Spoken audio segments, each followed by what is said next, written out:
The Pendle Witch Trials. The trials of a number of women accused of witchcraft in the town of Salem in colonial Massachusetts in 1692 have become famous around the world. However, 80 years before, in the area surrounding Pendle Hill in Lancashire, England, 9 people were tried and executed for witchcraft in a lesser-known case that prefigured later events in colonial Salem. However, there was an important difference between the two trials. While most of the women accused in the later Salem trial were completely innocent, at least some of the people on trial in the Pendle case really were practicing witches. Pendle Hill is one of Lancashire's most famous landmarks. It rises over 500 meters above the Ribble Valley and is visible from a number of towns and villages in the area. Lancashire, like every other part of England, had been swept by change and religious uncertainty during the 16th century. King Henry VIII had introduced the English Reformation, moving the power of the Catholic Church in England and establishing the Protestant religion as the official religion of the country. When he was replaced by Queen Mary in 1553, one of her first acts was to re-establish Catholicism as the official religion of England. When Mary's Protestant half-sister Elizabeth I came to the throne in 1558, Catholicism was once again out and Protestantism was in. No wonder that people looked for alternative sources of spiritual support. One of these sources was the cunning folk, local people who used folk magic to heal the sick as well as to foretell the future, to locate missing property or people, and of course to ensure that the right people fell in love. Most of the cunning folk in Lancashire were women, and these cunning women, also known as wise women, were well known and respected within their communities. They certainly weren't generally confused with witches, semi-supernatural and malevolent beings who were said to be in league with the devil. Early in her reign in 1562, Elizabeth I had introduced a new law, an act against conjurations, enchantments, and witchcrafts. While this act was clearly directed at just the sort of folk magic that the cunning women of Lancashire were performing, it provided severe penalties only where it could be proved that magic had been used to harm or to kill.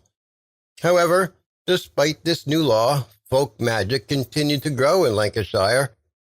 In the late 16th century, this part of England, tucked on the west coast just below Yorkshire, was very distant from the laws and customs of London. Lancashire was several days' hard ride from the capital and was regarded as a place fabled for its theft, violence, and sexual laxity, where the church was honored without much understanding of its doctrines by the common people. Whatever the laws in London may have said, things in Lancashire continued to be done much as they always had. Then, in 1603, Elizabeth I died and was replaced by King James I. James was obsessed by witchcraft and had ruled Scotland as King James VI since 1567, before also ascending to the English throne. James was convinced that witches were plotting against him and presided over a number of witch trials in Scotland before he became the English king. James's interest in witches was so well known that the playwright William Shakespeare wrote Macbeth, with its focus on witchcraft and the occult, was specifically to please the king. Under James's rule, draconian new laws were introduced aiming to remove witchcraft from Britain.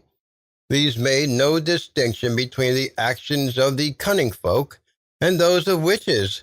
The ability to perform any type of magic was assumed to be the result of a bargain with the devil. Even in wild and lawless Lancashire, the new laws began to take effect, and in 1612 at Lancashire Assizes a trial was held of a number of alleged witches from the Pendle area. Most of the accused came from 2 families, one from the town of Newchurch in Pendle and the other from the village of Fence, about 2 miles away. Both families were presided over by powerful matriarchs. The Device family was ruled by Anne Southerns, also known as Demdike. 80 years old and blind by the time that she was brought for trial, she was still a formidable woman who had been practicing folk magic for more than 50 years. The Redfern family was ruled by the equally fearsome Anne Whittle, also known as Chattox, who was also a blind 80-year-old practitioner of folk magic. The two families were involved in an ongoing feud which allegedly began with a theft from Malkin Tower, the Device family home, 10 years earlier, by members of the Redfern family. Events which led to the eventual trials of members of both families began when Alison Device, Demdike's granddaughter, was traveling to Chawton Forest. On the way, she met an itinerant seller of small goods from Halifax, John Law. Alison asked Law whether he would give her some pins, which seems, on the face of it, a perfectly ordinary request. However, it's worth bearing in mind that, in the 17th century, metal pins were handmade, uncommon and relatively expensive. These items were also often used in various magic rituals concerned with foretelling the future, the making of love potions and totems, and for treating ailments such as warts. It's also clear from contemporary accounts of the trials that there was a degree of coercion used in this encounter. Most ordinary people were frightened of cunning folk and would do their best to avoid upsetting them. In this context, Alison Device's seemingly innocent request to John Law begins to sound rather more like a modern protection racket. Whether it was made overtly clear or not, the implication is that if Law didn't give the pins to Alison, bad things would happen.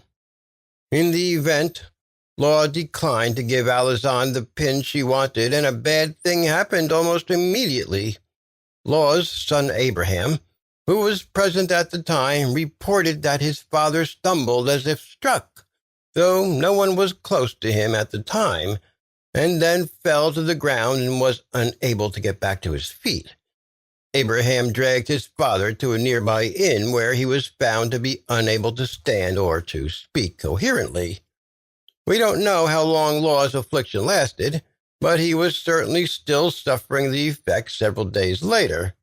As a result of this, Law placed a complaint with Roger Nowell, the Justice of the Peace for Pendle, alleging that he had been attacked and harmed by the use of witchcraft.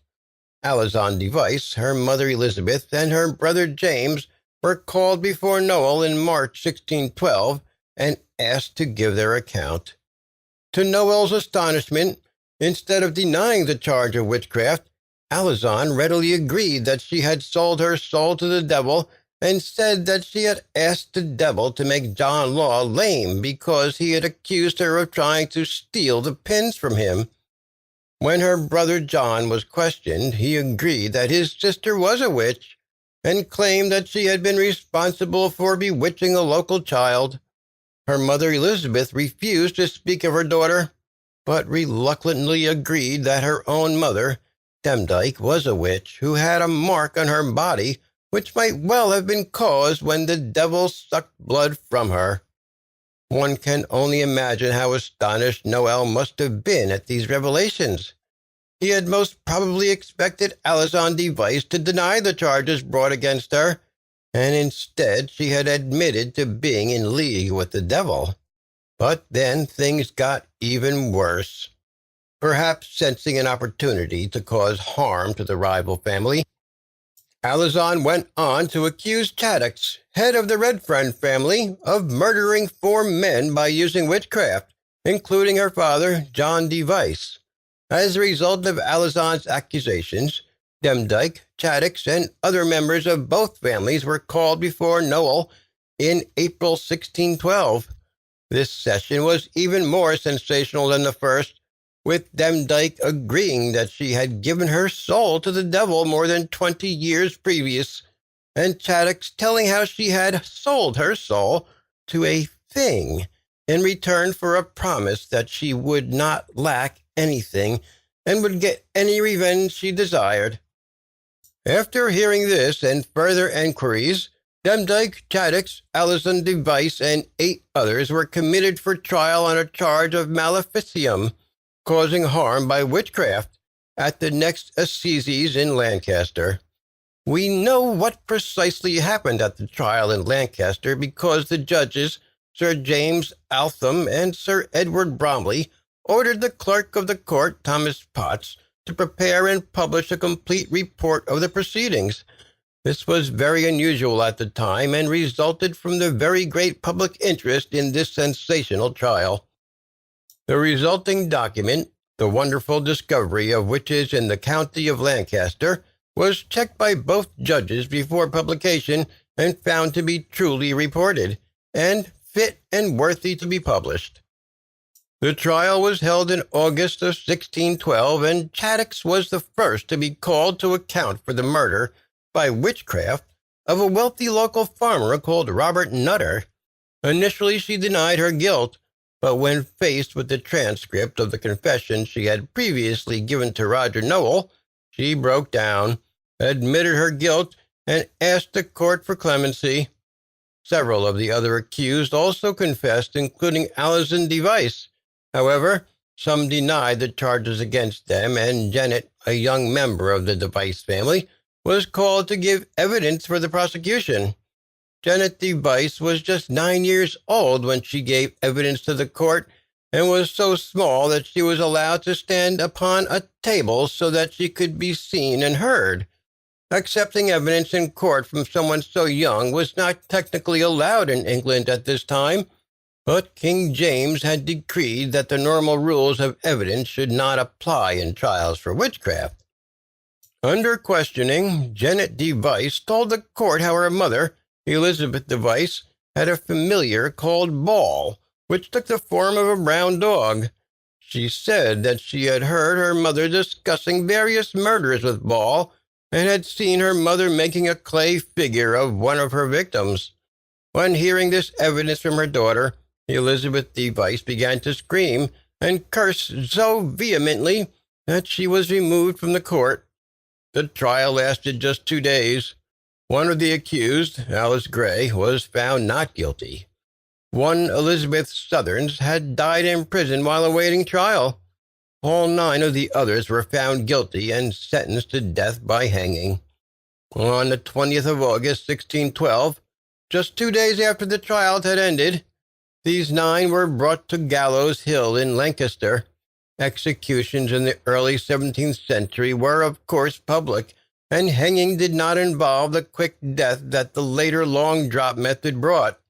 Instead, the victims had their heads tied and were then forced to individually climb a ladder under the scaffold where the noose was placed around their neck.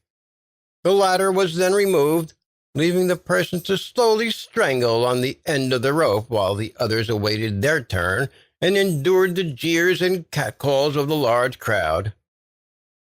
The Pendle Witch trial wasn't the first or the last in England. The last convicted witch to be hanged in England died more than 100 years later, in 1716.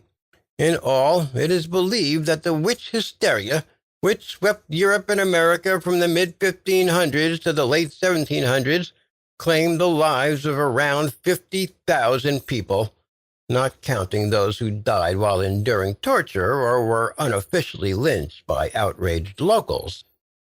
However, what is extraordinary and almost unique about the Pendle Witch trials is that many of the accused clearly believed themselves to be witches and capable of performing magic. Several of them also seemed to be willing to admit to being in league with the devil. Unlike many later trials, there is no evidence that this testimony was obtained by torture or even by coercion. Allison Device, in particular, seems to have been rather proud of her abilities as a witch, and both Chaddix and Demdike admitted to performing magic over a number of years.